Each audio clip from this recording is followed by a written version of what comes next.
A graça e a paz do Senhor Jesus, a todos os irmãos que estão conectados em nossas redes sociais, em especial nossos irmãos membros da Igreja Videira, que estão unidos não só pela internet, mas principalmente por um propósito, por uma dádiva que o Senhor nos deu, para como igreja estabelecermos o seu reino, estabelecermos o seu governo, para legislarmos, para comandarmos contra as hortes espirituais malignas e experimentarmos de tudo aquilo que a cruz prometeu para nós. Aleluia. E eu quero compartilhar uma palavra, foi divulgada nas redes sociais também o tema dela é: as recompensas esperam por você. Amém?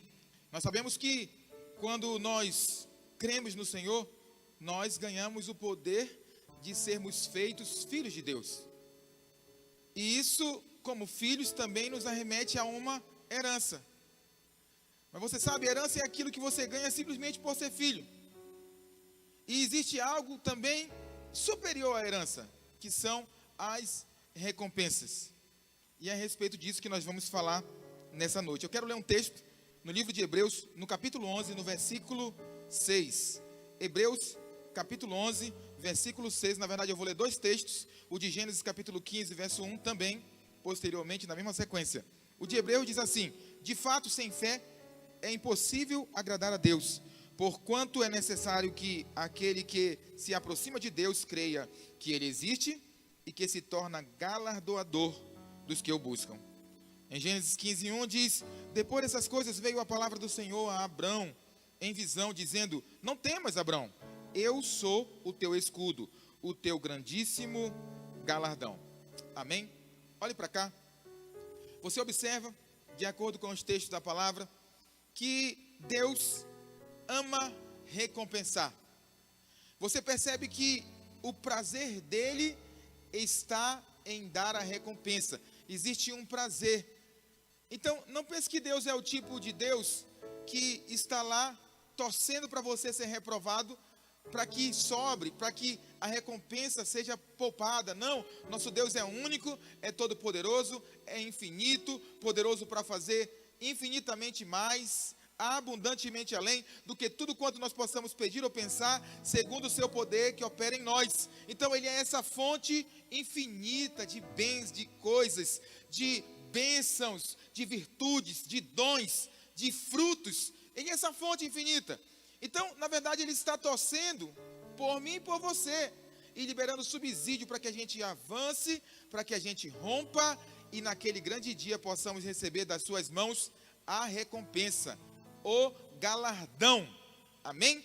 A recompensa, ela fala do tempo chamado hoje, na tua vida aqui na terra, mas fala também daquele dia, o grande e terrível dia do Senhor, o dia que nós estaremos diante dele, para recebermos segundo o que fizemos por meio do nosso corpo aqui na terra, né? Lá, isso está registrado lá em 2 Coríntios, no capítulo 5, versículo 9, o texto diz assim: é por isso que também nos esforçamos, quer presentes, quer ausentes, para lhe sermos agradáveis, porque importa que todos nós compareçamos perante o tribunal de Cristo, para que cada um receba segundo o bem ou mal que tiver feito por meio do corpo aqui na terra.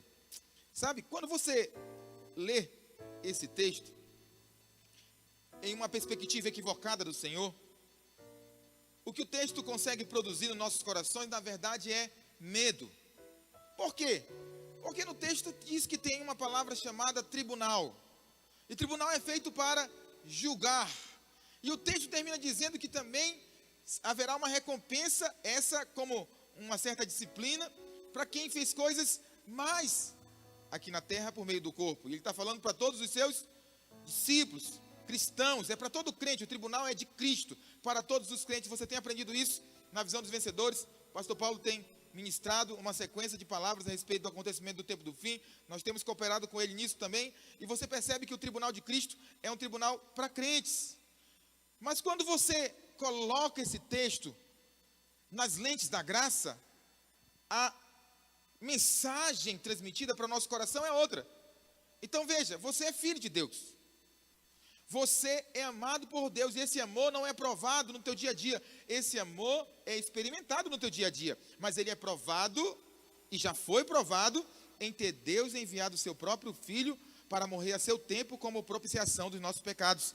Então, já foi provado, e você precisa ter essa ótica, você precisa ter essa perspectiva de filho que é amado e sabe que é amado. Não só sabe, mas crê que é amado, e que esse amor já foi provado na cruz do Calvário, para você não incorrer em cair no engano do diabo, para que você não incorra em cair nas astutas ciladas de Satanás, argumentando na sua mente que Deus não cuida de você, que você está abandonado, que Ele não te ama coisa nenhuma, e não cair naquele laço que caiu na parábola dos talentos, o servo mau e negligente. Ele disse: Senhor, pensando que tu eras homem severo.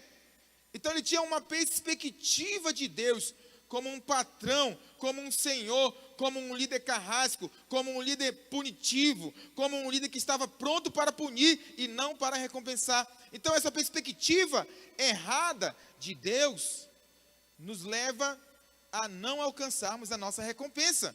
Mas qual que é a perspectiva correta? É a luz do Evangelho, a luz da palavra diz que nós fomos abençoados com toda sorte de bênção. A luz da palavra diz para nós, a luz do Evangelho diz para nós que o Senhor é bom e que Ele é o nosso Pai. E ela diz que o Espírito testifica dentro de nós que nós somos filhos de Deus e que Ele clama todos os dias: Abba, Pai, e o chama de Paizinho. Isso é para que nós desenvolvamos um relacionamento íntimo com o Senhor, para relacionarmos com Ele na base correta, na perspectiva correta, para usufruirmos de tudo que Ele preparou para nós. Então Ele está lá. Paulo diz que ele propôs uma carreira, e nós estamos nessa carreira, nós estamos nesse caminho, nós estamos na carreira que nos está proposta, como diz a Bíblia.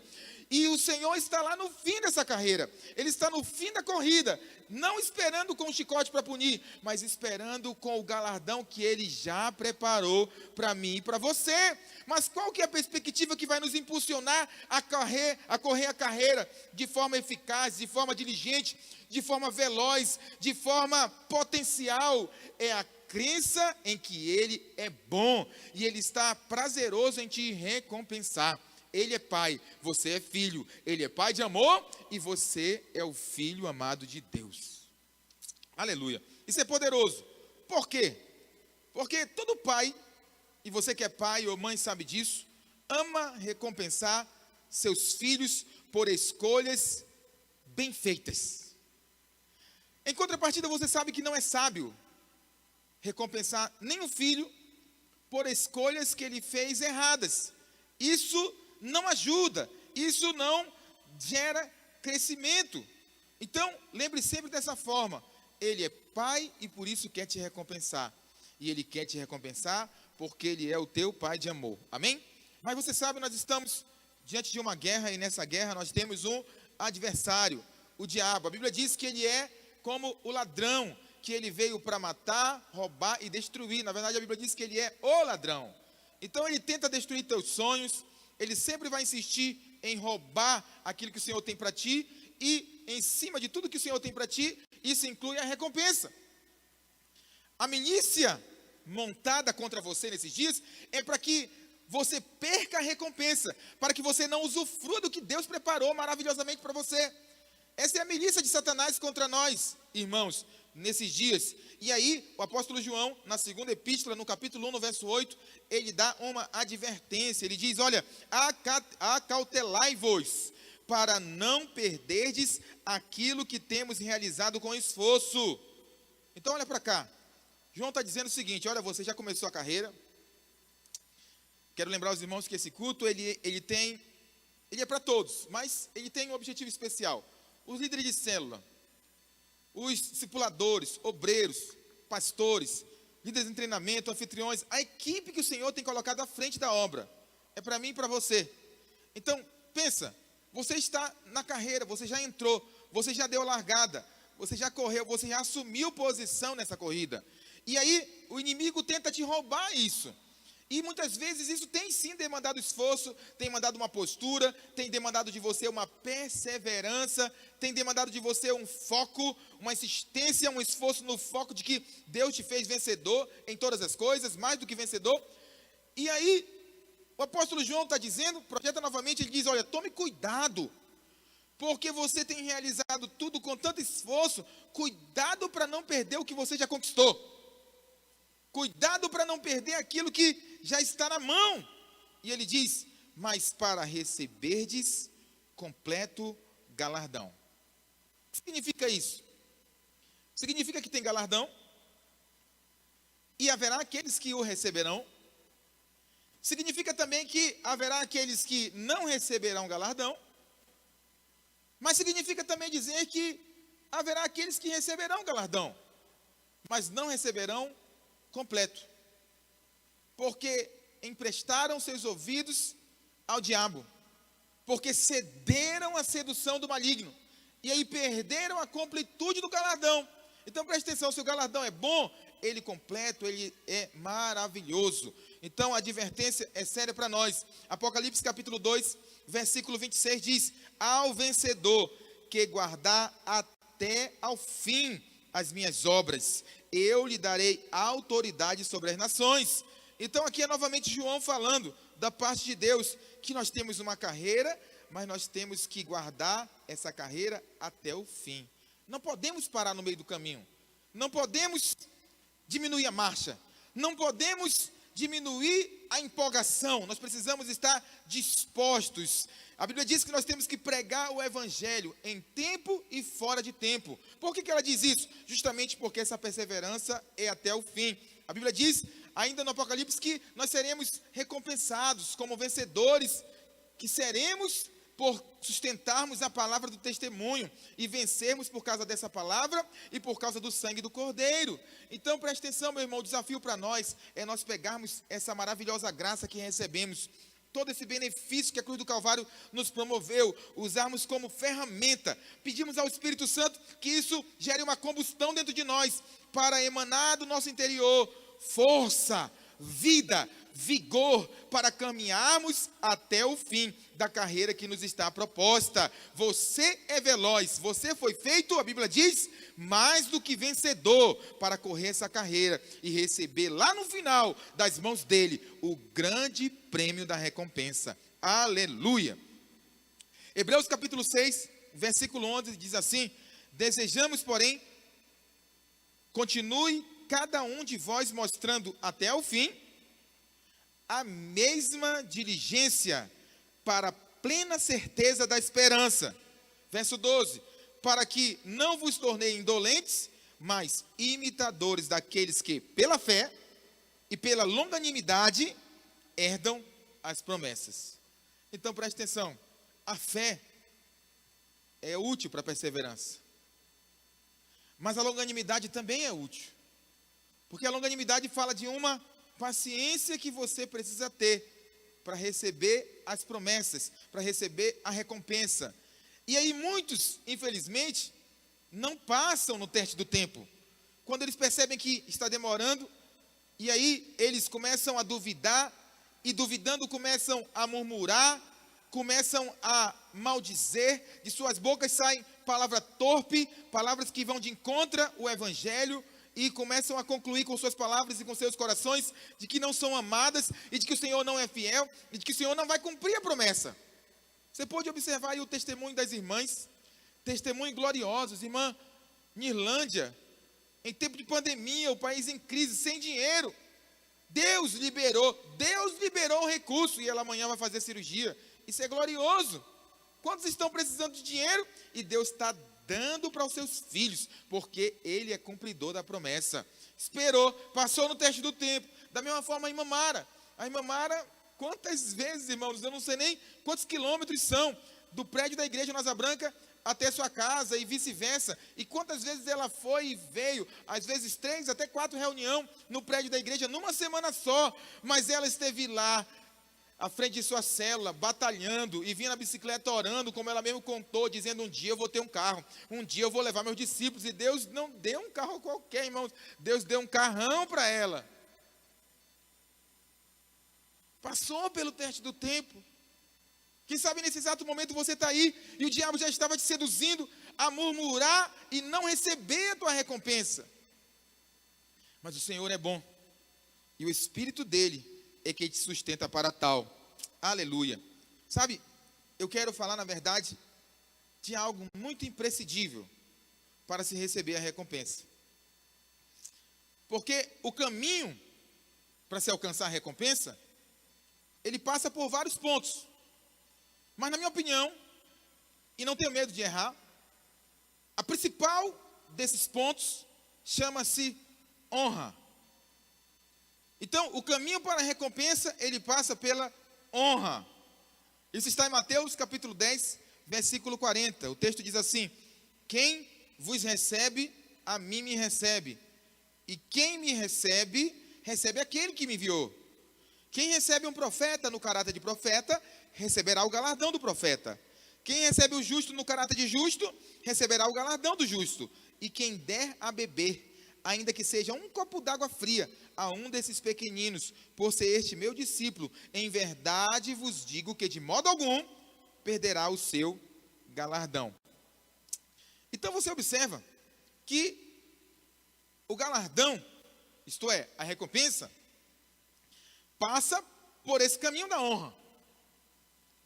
E honra, eu vou dizer para você, não é fácil nem de falar, muito menos de viver.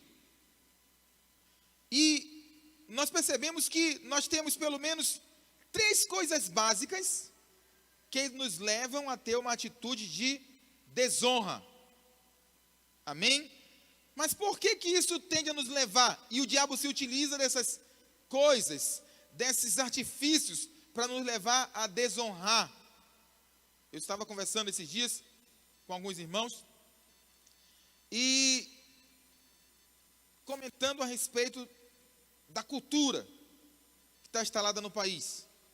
Hoje você vê o presidente da República.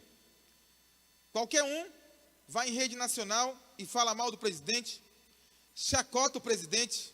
Qualquer um vai em uma rede social e digita algum texto contra o presidente da República. Por que isso acontece? Por que outros ainda compartilham, outros dão um like, outros se sentem identificados com aquela atitude, porque estão imersos a essa cultura de desonra? Mas existem 3 motivos pelos quais muitas vezes nós somos levados a ter uma atitude de desonra. A primeira delas é intimidade. Então, muita intimidade gera desonra. Eu lembro, eu fui criado em uma igreja onde o pastor da igreja não era muito acessível. Você sabe, hoje nós aqui na Igreja Videira, nós somos 4 pastores ordenados. Daqui a pouco seremos 5 ou até 6 ainda esse ano. Todos acessíveis. Nós estamos juntos com os irmãos, brincamos juntos, sorrimos juntos, comemos juntos. Mas no meu tempo não era assim. Quando eu era jovem, adolescente, os pastores não eram acessíveis. Na verdade, na igreja só tinha apenas um pastor. A igreja tinha 700 membros, tinha apenas um pastor. E nós tínhamos um aconselhamento pastoral toda quarta-feira, das 8 ao meio-dia. E se você chegasse meio-dia e 5, você já estava fora. Não seria atendido pelo pastor. É muito fácil olhar e censurar. Mas, sabendo hoje a respeito dos princípios da honra, eu só posso concluir que o pastor estava se guardando da desonra. Porque toda vez que aproxima muito, a desonra começa a aparecer. Quando aproxima muito, as pessoas começam a perceber que é um ser humano comum, que é um ser humano normal, sujeito a falhas, sujeito a fracassos, e aí começa a relacionar com aquele pastor, ou com aquele líder, ou até mesmo um patrão no trabalho, com base, como se ele fosse um parceiro, alguém comum, e isso é desonra. E aí, como diz o texto anterior que nós lemos, você pode incorrer em não conseguir receber completo galardão. Livro de Marcos, no capítulo 6, no verso 1, mostra isso acontecendo na vida de Jesus em relação ao seu povo. O texto diz assim: tendo Jesus partido dali, foi para a terra, e seus discípulos, foi para a sua terra, ou seja, a terra que ele foi criado, e os seus discípulos o acompanharam. Chegando o sábado, passou a ensinar na sinagoga, e muitos, ouvindo-o, se maravilharam, dizendo: de onde vem a este essas coisas? Percebe que eles fazem muitas perguntas. Segunda pergunta: que sabedoria é esta que lhe foi dada?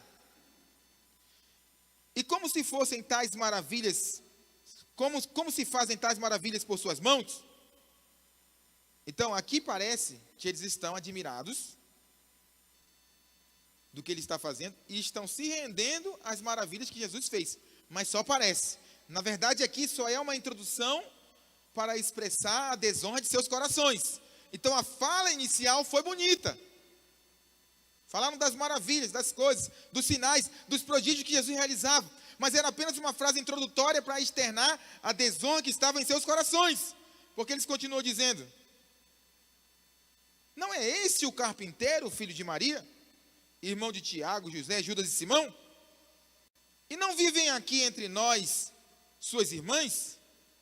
E escandalizavam-se nele. Jesus, porém, lhe disse: não há profeta sem honra, senão na sua terra, entre os seus parentes e na sua casa. Não pôde fazer ali nenhum milagre, senão curar uns poucos enfermos, impondo-lhe as mãos.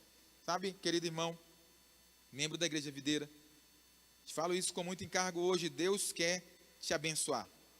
E quando você vê um irmão nessa igreja sendo abençoado, acredite, ele está andando por um caminho de honra. Por quê? Porque não tem como ninguém ser abençoado sem estar trilhando um caminho de honra. Quer um exemplo bíblico, uma prova muito forte, bíblica na verdade? Esses dias não, hoje à tarde, eu estava em aula, online, claro, por conta do isolamento social, aula ao vivo, e a aula era de filosofia, e a professora estava apresentando para nós uma certa linha cronológica dos conhecimentos. E você sabe, os primeiros conhecimentos que surgiram, o primeiro, na verdade, veio de forma mítica, oriundo da Grécia. A cultura mitológica grega era a única forma de explicação dos fatos e acontecimentos. Mas depois disso surgiu a filosofia, o conhecimento filosófico, os pensadores, Sócrates, Platão, Aristóteles. E logo em seguida, quem aparece em cena? Jesus, o Cristo. Então, estou te dando aqui uma ordem cronológica. E eu estava ali achando muito entediante aquela aula, até que citaram o meu Jesus. E eu estava quase cochilando assistindo aquela aula. De repente o sono passou. E aí ela continua a sequência. Aí surge então o conhecimento religioso. E aí ela começa a falar da perseguição dos cristãos. Depois ela fala do quarto século, onde a igreja se une ao Estado. E agora a igreja começa a declarar que o rei, o imperador, é a autoridade máxima, porque ele é a vontade de Deus para o povo. E aí, em cima disso, parece que o rei tem poder, mas na verdade quem tem é a igreja. Porque se a igreja não disser que aquele rei é Deus dando ele para o povo, então aquele rei perde a autoridade. E essa era a discussão. E aí o que eu fiz? Entrei e preguei o evangelho. E aí comecei a compartilhar. E aí eu estava explicando para a professora, e para os colegas, que o erro foi que não conseguiram entender que a única ligação, o único ponto de interseção que a igreja teria de verdade com a política é com respeito à autoridade e à honra. A única. E mesmo que as separem, como de fato foi separado, em muitos lugares, esse ponto de interseção nunca será separado, porque a Bíblia diz: não há autoridade na terra que não tenha sido estabelecido por Deus. Então, embora que se esforcem para separar, esse ponto de interseção nunca será distinto. E aí é óbvio, nós citamos a circunstância atual do país, onde a desonra tem imperado. E eu expliquei o seguinte para eles, e é o que eu vou explicar para você aqui agora. Existem 3 figuras de Deus na Bíblia: o Pai, o Filho e o Espírito Santo. Eu te pergunto, existem 3 deuses? E eu mesmo te respondo: não, não existem. Então, se você, quando chegar ao céu, tiver uma grande expectativa de encontrar 3, deixe-me te frustrar, não vai ter 3, porque só é um. Apenas um. É por isso que a Bíblia diz que Deus habita dentro de você. Porque Deus Pai habita dentro de você através da pessoa do Espírito Santo. É por isso que a Bíblia diz que Cristo habita dentro de você, porque Cristo habita dentro de você através da pessoa do Espírito Santo, de maneira que não são três, são um. Na verdade, se você não sabe, eu vou dizer para você, a palavra triuno, agregada à Trindade, nem existe na Bíblia. Não existe a palavra triuno. Existe apenas Deus se apresentando na forma de três: o Pai, o Filho e o Espírito Santo.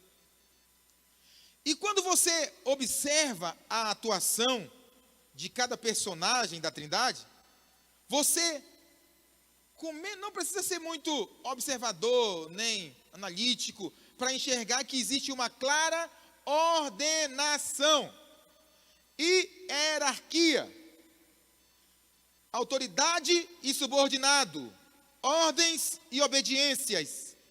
Por várias vezes Jesus, ele citou que tudo que ele faz porque o Pai mandou. Então ele faz por obediência. A Bíblia diz que Jesus obedeceu ao Pai. Em contrapartida, quando Jesus vai ao assunto ao céu, ele diz: eu preciso ir, porque se eu não for, o Consolador, falando do Espírito Santo, não virá. Eu vou e vos enviarei. Eu vou mandar ele vir. Então você vê uma conotação clara de que o Espírito Santo, então, nessa ordem de análise, ele é menor, subordinado a Jesus, o Filho. Por isso a Trindade tem uma sequência. Essa sequência não é à toa, é uma sequência de ordenação, em nível de autoridade, o Pai, o Filho e o Espírito Santo. Mas eu vou dizer para você, não são três. É apenas um Deus. Pastor, então por que ele se apresenta na forma de três? Só para ver se você entra na sua cabeça que não tem bênção sem respeitar essa ordenação. Não tem recompensa, porque o trono dele subsiste em ordenação. É só para passar esse princípio. Então, se o Brasil pensar em ser abençoado um dia, tem que praticar a honra. Se você quiser ser abençoado um dia, tem que praticar a honra. E agora eu vou te dar uma boa notícia, porque se o mundo todo estiver em desonra, e você na sua casa estiver em honra, em Cristo você é abençoado. Sabia disso? E aí, eu estava compartilhando isso, e aproveitei, claro, para pregar o Evangelho. Mas o objetivo é justamente falar disso. Que sem honra não há bênção estabelecida. Amém? O segundo motivo, ou causa, que nos leva a ter uma atitude de desonra, é por causa das expectativas frustradas. Então, o que é a expectativa frustrada? Você esperou muito algo. Você até orou muito a respeito de algo. Você até acreditou verdadeiramente nesse algo. Quantas pessoas que votaram no presidente com muita fidelidade, o honraram quando este ainda não era, e porque foram frustrados em suas expectativas por alguma fala ou atitude do presidente, e depois que agora ele é presidente da República, estão se prevalecendo dessas frustrações para desonrá-lo. Porque o outro motivo pelo qual se tem atitude de desonra são frustrações. Sabe por que isso acontece? Porque Deus quase sempre envia o que você precisa numa embalagem que você não gosta. Essa é a questão. Então, você vê isso claramente também acontecendo nos dois níveis, na vida de um casal, por exemplo. Eles começam a se conhecer, e vem a paixão, e vem o casamento, e vem a lua de mel, e chega um tempo que a paixão dá uma esfriada, e aquilo começa a evidenciar as falhas um do outro, e aí aquele casamento começa a enveredar por um caminho de desonra. Por quê? Porque agora tem muita intimidade, e porque agora também ambos se frustraram um com o outro, e por causa dessa frustração, Eles pensam que a falha do seu próximo, do seu marido, da sua esposa, os dá liberdade para a desonra. Eu vou dizer, não tem como seu casamento ser abençoado, se não ele estiver estabelecido no princípio da honra. Não tem. E essa é a sedução do maligno. Terceiro motivo pelo qual temos atitude de desonra é porque nós estamos submersos em uma cultura de desonra. Então olha para mim. Uma coisa é você pensar em desonrar, ou desonrar no pensamento, no coração. Outra coisa, um pouco pior que esta, é desonrar na atitude. E outra coisa pior ainda que essa é você se habituar em atos desonrosos, em falas desonrosas.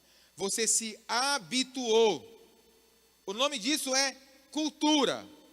Então, se você não sabe, eu vou te dar o conceito de cultura. Cultura é toda ação que, por repetidas muitas vezes, se tornou um hábito na vida de uma pessoa, de uma família ou de uma comunidade e até sociedade. Isso é cultura. E, infelizmente, o Brasil está submerso em uma cultura desonrosa. Por exemplo, você sabia que o Brasil é um país, politicamente falando, presidencialista? Na teoria. Mas na prática ele é parlamentarista. E que todo bom discursador, quando quer conquistar o ouvinte, a nível de política, lembra disso? Ele defende algo chamado democracia. Mas eu vou dizer, democracia nunca foi de Deus. Democracia não é bíblica. Democracia não está na Bíblia. A Bíblia é monarca. A Bíblia fala de um governo de reis. Não significa que eu estou querendo fazer algum tipo de discurso político, de maneira nenhuma. Eu quero te mostrar que o fato do Brasil, ainda que pareça que é presidencialista, mas seja parlamentarista, não nos libera para desonra. Mas esse sistema que era para ser presidencialista, mas na sua prática é parlamentarista, porque alguém abaixo do presidente diz, eu mando no presidente. E ai dele que não ande na linha, só mostra que nós estamos submersos em uma cultura de desonra. O mundo espiritual das trevas, eles são classificados em ordens hierárquicas também. Eles não lutam um contra o outro. Isso foi Jesus quem falou. Ele disse, será que Beelzebu expulsaria Beelzebu? Será que Satanás expulsaria Satanás? E ele conclui dizendo, porque um reino subdividido, um reino dividido, jamais subsistirá. E nessa ordem hierárquica, você tem ali os demônios, os espíritos malignos, entre principados, potestades. E eu vou dizer, cada um deles é responsável por um ambiente. Desde espíritos familiares que acompanham pessoas em suas famílias, de geração em geração. E não pense que isso não acontece com você, acontece. É por isso que quando o demônio fala na tua mente, ele fala de coisas que só você sabe. Porque ele acompanha tua família. Isso não significa que ele pode tocar. Você é lavado pelo sangue de Jesus. Mas ele te acompanha. Existem outros que acompanham uma comunidade. Existem outros que acompanham uma nação. Os principados dominam sobre uma nação. E a nossa, o principado, é da desonra. E aí muitos estão acostumados, habituados, culturalmente habituados em uma vida de desonra. Por que você acha que é tão fácil para muitos desonrarem seus pais? Por que você acha que é muito fácil para muitos desonrarem sua liderança, os líderes da nação, os pastores, seus líderes de célula? Por que você acha que é muito fácil mais sair desonra do que honra? Porque nós estamos submersos em uma cultura de desonra. E qual que é o problema disso? Não há bênção de Deus nesse ambiente. Se o Brasil quiser experimentar a bênção, ele vai ter que mergulhar na outra cultura, a cultura da honra. E eu não estou falando para você de um aspecto legalista, e você vai ver ao decorrer e na conclusão dessa palavra. Mas não há bênção em cultura de desonra. E eu vou dizer mais, a igreja é a única instituição que vai na contramão, pregando a cultura da honra. Não aceitamos, porque é luciferiana, é do diabo. Todo pai amoroso com seu filho devia repreender tal atitude de desonra. Eu me lembro que aos 19 anos, eu gritei com a minha mãe. No segundo seguinte, minha boca estava quebrada. Eu peguei uma mãozada com 19 anos da minha mãe, porque não admitiu. Meu pai, ele está me ouvindo agora aí, assistindo, paizinho, eu te amo. Ele era um cara muito errado. Você não faz ideia, ele era muito errado. Mas ele nunca admitiu desonra dentro de casa. Ele nunca admitiu alguém elevar a voz para ele. Muito menos minha mãe fortaleceu que alguém o fizesse. Sabe o que eles fizeram com a gente? Criaram a gente em uma outra cultura. A cultura da honra. Vou dizer para você. Meu pastor é meu irmão mais novo de sangue. Não tem ninguém, e você que tem irmão mais novo, sabe do que eu estou dizendo? Que te faça mais raiva do que o irmão mais novo. Não é verdade, Georgina? Cadê teu irmão mais novo? Cadê ele? Todo mundo que tem irmão mais novo sabe do que eu estou falando. E quanto menor a distância da idade, mais a raiva aumenta. Não é verdade? Pois é, mas hoje, Deus hoje estabeleceu como meu pastor. Então não pense que eu estou te falando de forma demagoga. Eu vivo esse desafio todos os dias. Eu estou junto com Ele. Em todos os aspectos eu estou junto com Ele. Para submeter e para honrá-lo. Mas não pense você que eu estou falando de comportamento. Não, porque o Evangelho não fala de comportamento. O que fala de comportamento é a velha aliança. A psicologia diz que o modo como terminamos é determinado por nossas escolhas. E estas escolhas, elas são formadas pelos padrões que desenvolvemos ao longo do caminho. Então funciona assim. Eu tive a primeira atitude de desonra. Ninguém me repreendeu. Alguns até fortaleceram-na. E aí isso me deu força para repetir aquela atitude. E em repetindo e repetindo, aquilo se tornou um hábito. E agora eu tenho a cultura. A psicologia diz que agora eu vou viver sobre o jugo dessa cultura errada. Mas isso, meu amado, olha para mim, é a psicologia que diz. Eu vou te dizer agora o que a Bíblia diz. Eclesiastes capítulo 7, versículo 8, diz assim: melhor é o fim das coisas do que o seu princípio.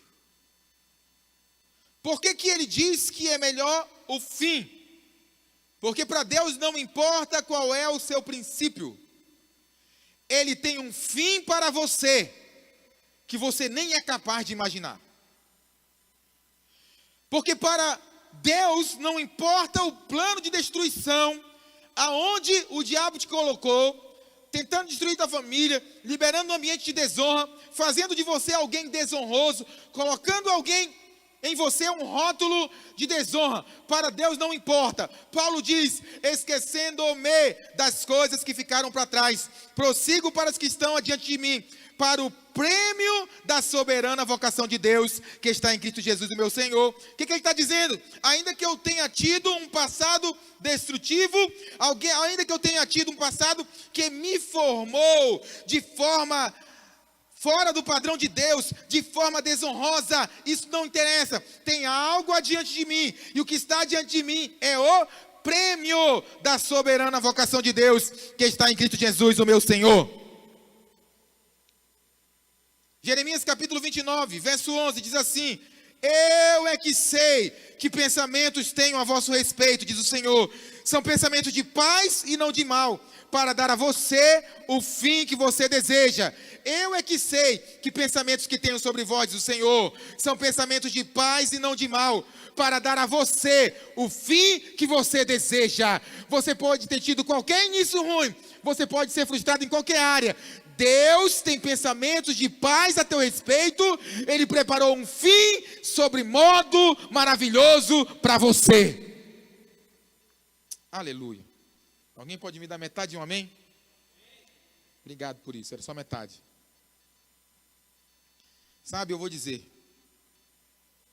eu sei que é frustrante você olhar para você e não encontrar honra. Você é cristão, você tem boas intenções, mas quando você é colocado em um ambiente de pressão, quando você é exortado por teu líder, quando você enxerga a falha do teu líder, você tem incorrido em desonra. Isso é frustrante. Qualquer um de nós acha isso frustrante quando isso acontece conosco. Mas lá dentro de nós tem algo que se anima com a honra. Tem. É só você sentar para assistir um filme de honra.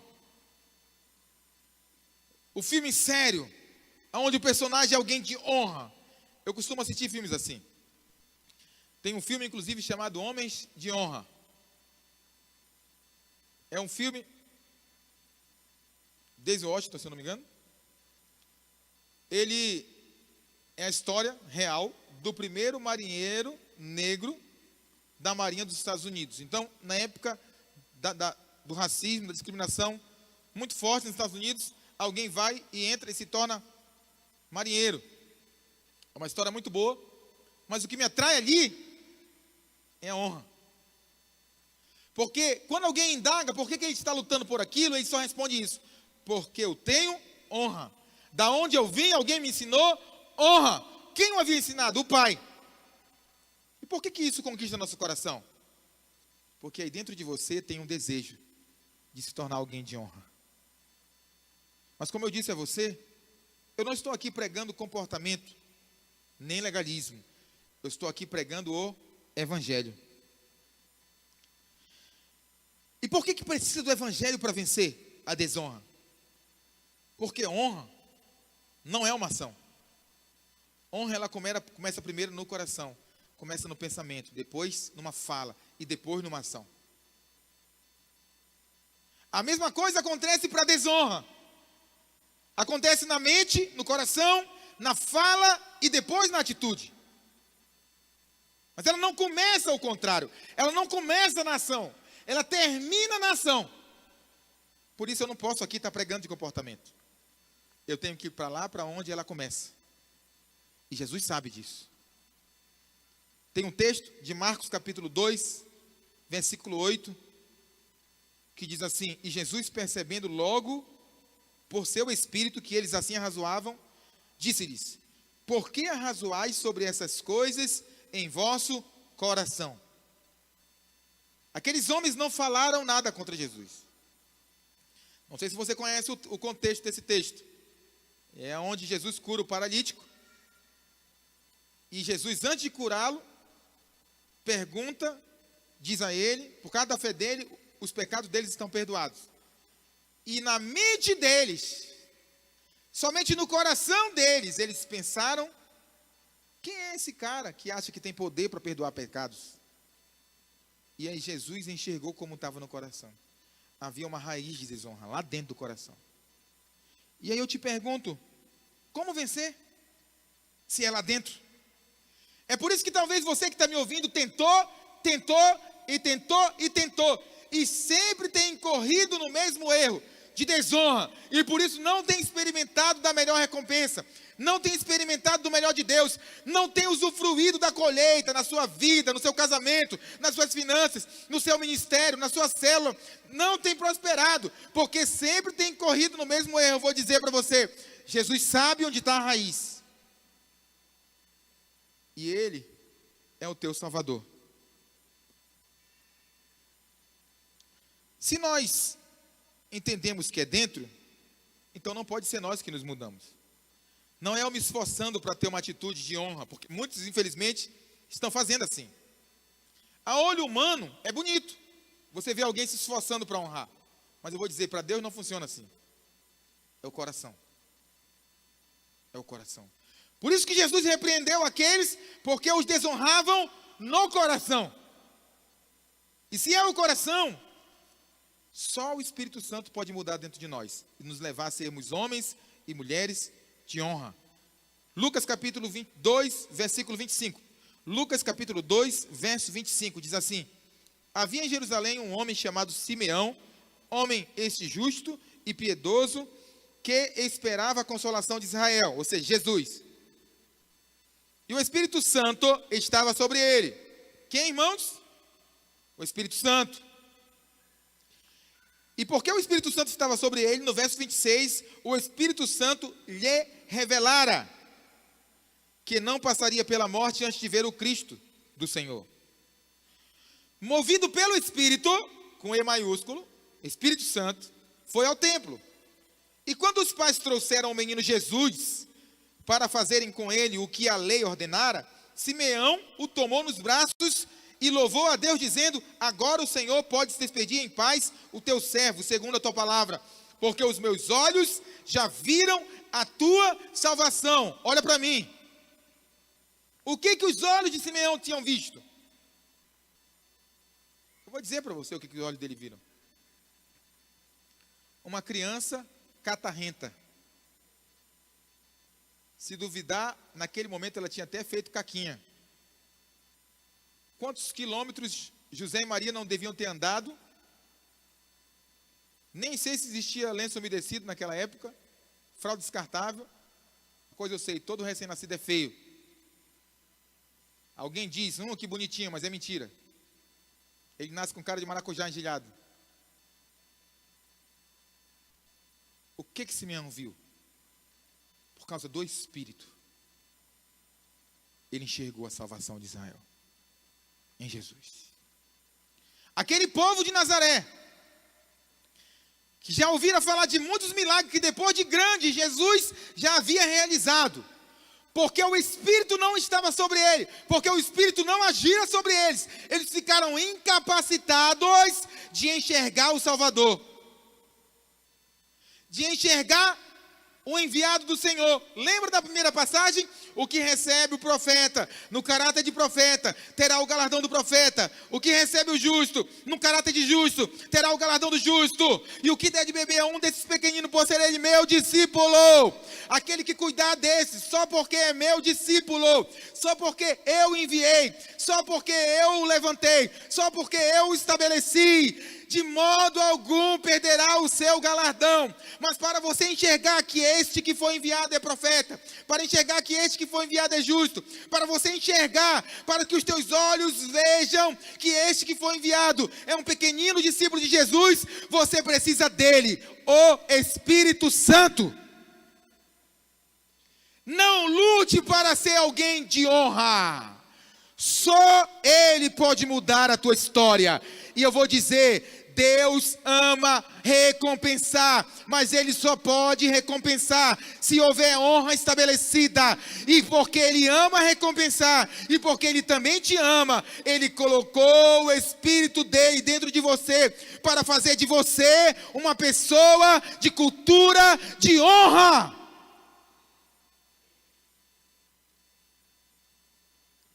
Isso é tão importante, eu vou dizer para você. Quando você vai em uma reunião da nossa igreja, que você percebe a vida de Deus acontecendo, tem honra ali. Porque sem honra, não tem vida de Deus. Se você for numa célula, no discipulado, perceber a vida, a unção, tem honra ali. Nossa oração é para que o Senhor nos faça, para que Ele gere dentro de nós essa cultura.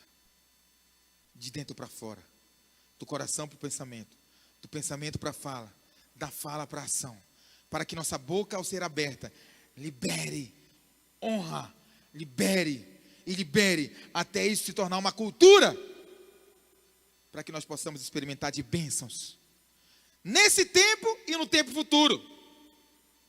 Bênçãos como essa que a irmã Mara experimentou, que a irmã Nila está experimentando.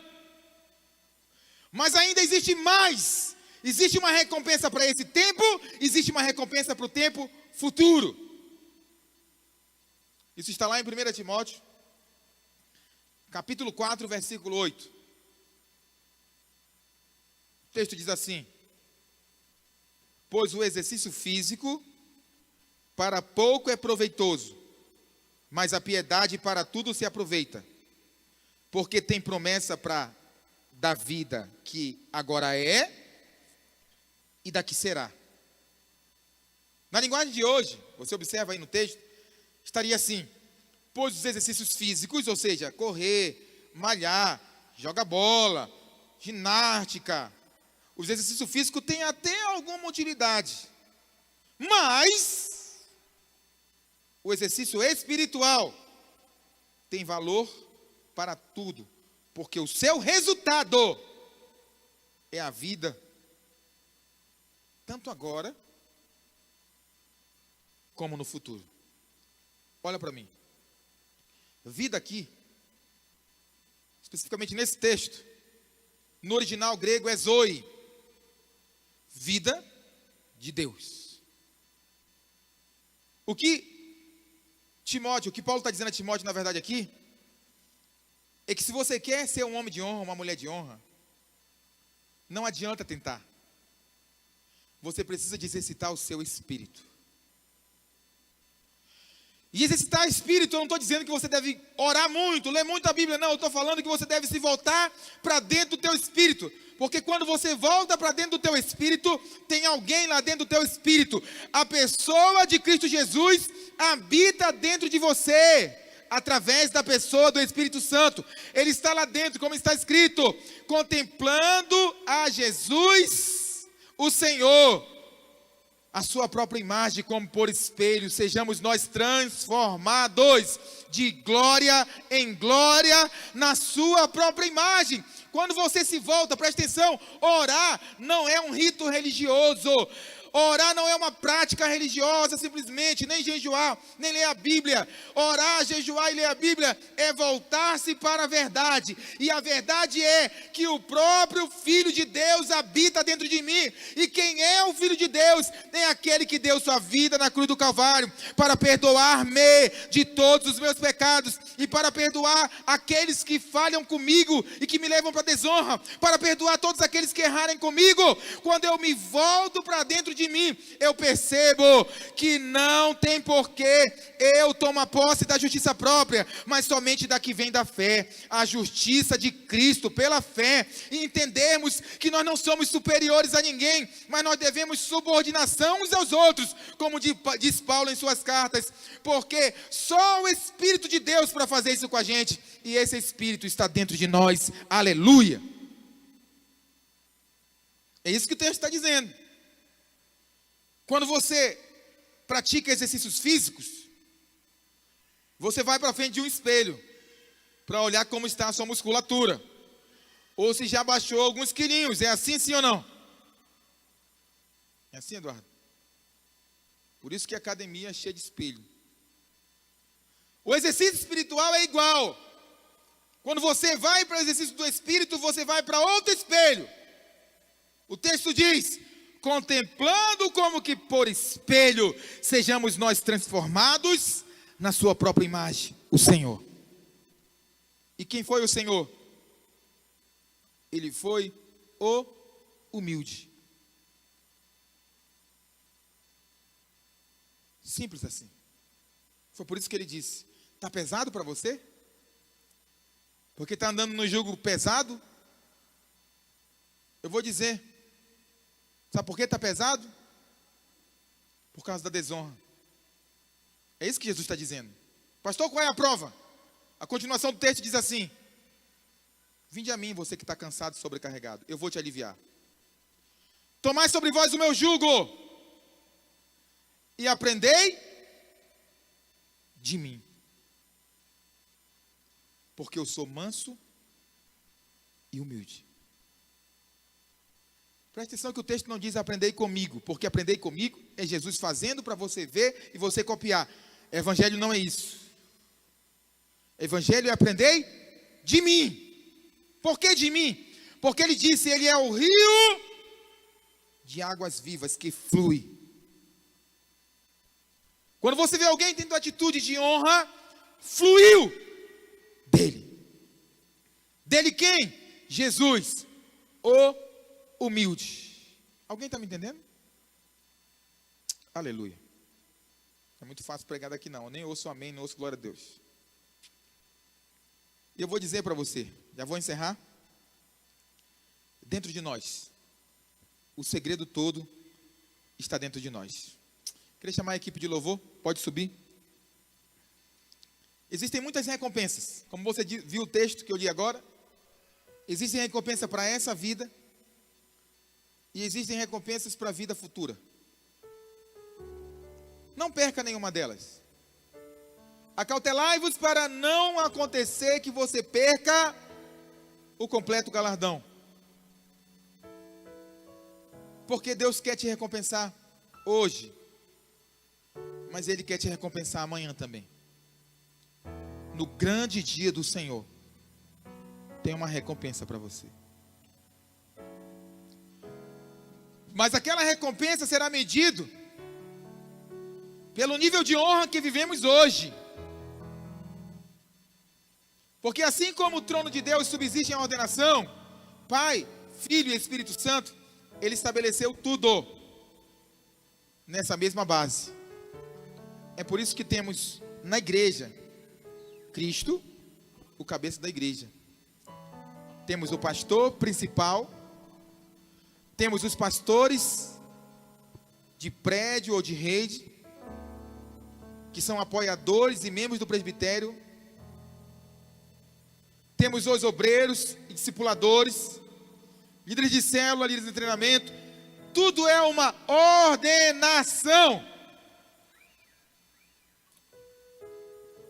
E ainda acima de tudo isso, tem uma visão que foi dada por Deus ao pastor fundador, pastor Aloysio. Nós, qual é a nossa honra? Nós somos defensores dessa visão. Quer saber qual é o teu papel nessa igreja? Você é defensor de uma visão que foi dada. Isso é honra. E é isso que o Espírito Santo quer fazer com a gente. Quer imputar isso dentro de nós. A recompensa vindoura é o reino. Temos pregado sobre isso. Tem um reino, reino milenar, o ano milenar, 1000 anos de reinado de Deus, de Jesus aqui na terra. Isso é a maior recompensa. É a recompensa maior, na verdade. Lucas 17, 20. Curiosos, os fariseus perguntaram para Jesus sobre quando viria o reino de Deus. Jesus respondeu: não vem o reino de Deus com visível aparência, nem ninguém vai poder dizer, ele aqui, ou está ali. Porque o reino de Deus estará dentro de você. Dentro. Não só o reino de Deus está dentro de você, mas o rei do reino está dentro de você. E a Bíblia diz que ele não julgou com usurpação, mesmo sendo Deus, não usurpou o ser igual a Deus, antes esvaziou a si mesmo, assumindo forma de servo, apresentando-se em figura humana, sendo obediente até a morte, morte de cruz, pelo qual também Deus o recompensou. Por que Jesus foi recompensado? Porque ele mesmo sendo Deus, assumiu figura humana. Você consegue medir isso? Olha para mim, você que se acha alguma coisa que tem dificuldade para honrar, você consegue medir isso? Ele é Deus. E se apresentou em figura humana. Você sabe o que significa isso? Um Deus se apresentar na figura humana. Isso é a maior humilhação que um Deus pode passar. Sendo obediente até a morte. Morte de cruz. O texto diz: pelo qual também Deus o exaltou, pelo qual também Deus o recompensou.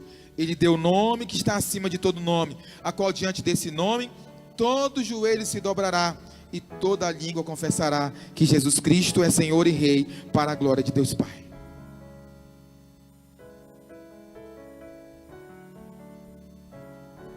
Não podemos querer conhecer o Senhor, nem suas verdades, de fora para dentro.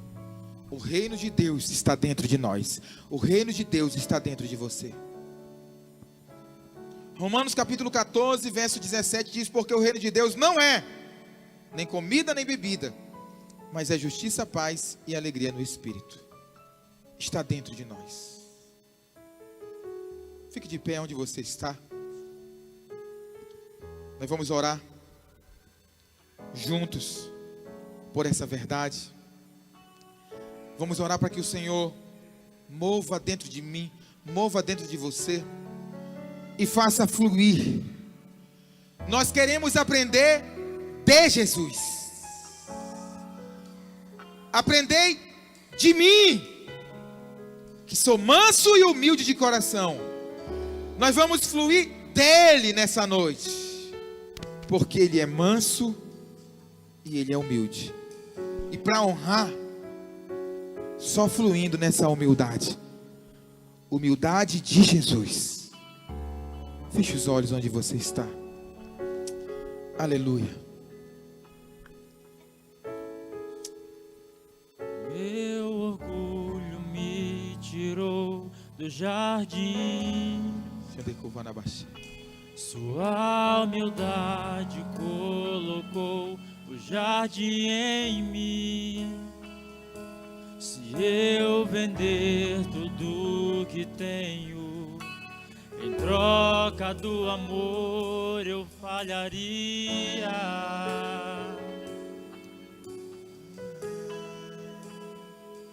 Pois o amor não se compra e nem se merece.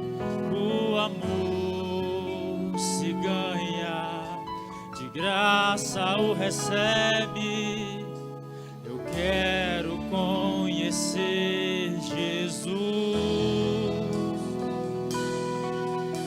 Eu quero conhecer Jesus. Ser achado nele. Eu quero conhecer Jesus. Eu quero conhecer Jesus, meu amado é o mais belo entre milhares e milhares. Meu amado é o mais belo entre milhares e milhares. Meu orgulho me tirou do jardim, sua humildade colocou o jardim em mim. Se eu vender tudo que tenho, em troca do amor eu falharia.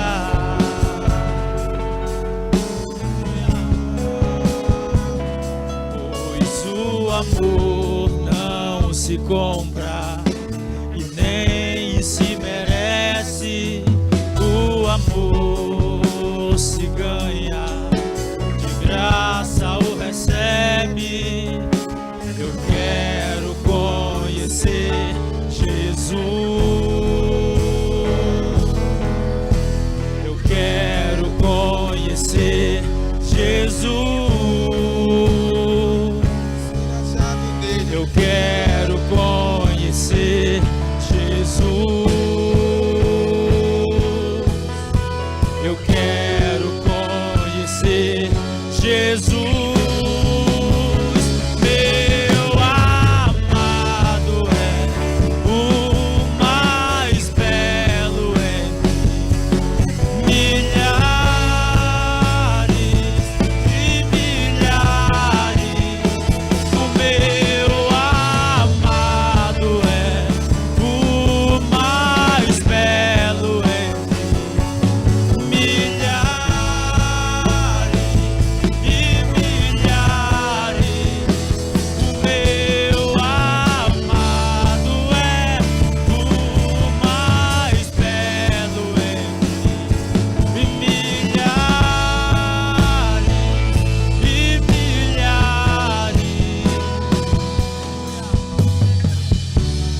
Pai,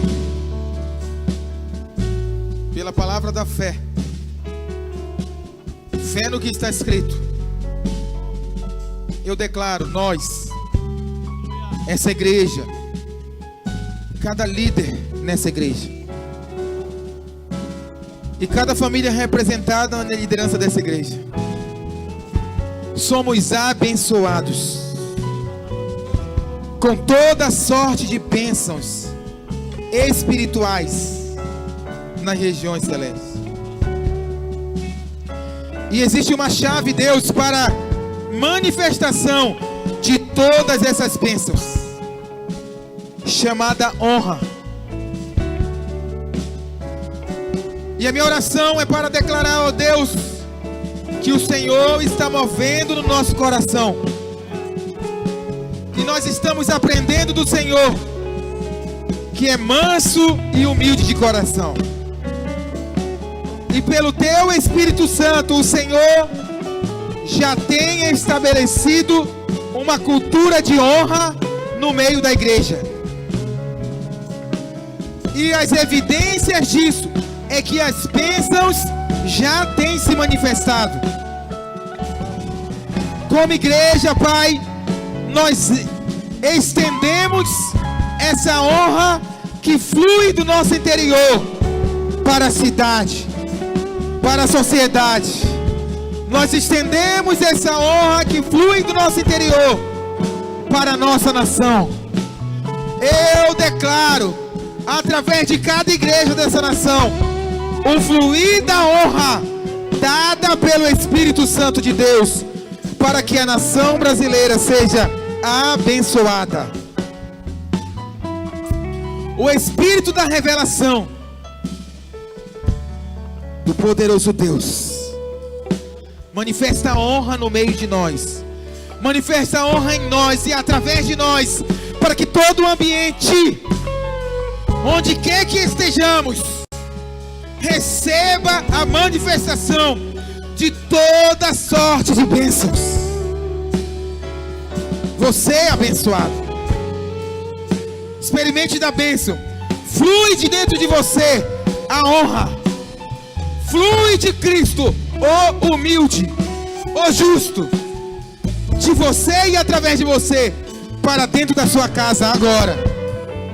Receba a bênção de Deus, em nome de Jesus. Aleluia. Deus abençoe a todos os irmãos.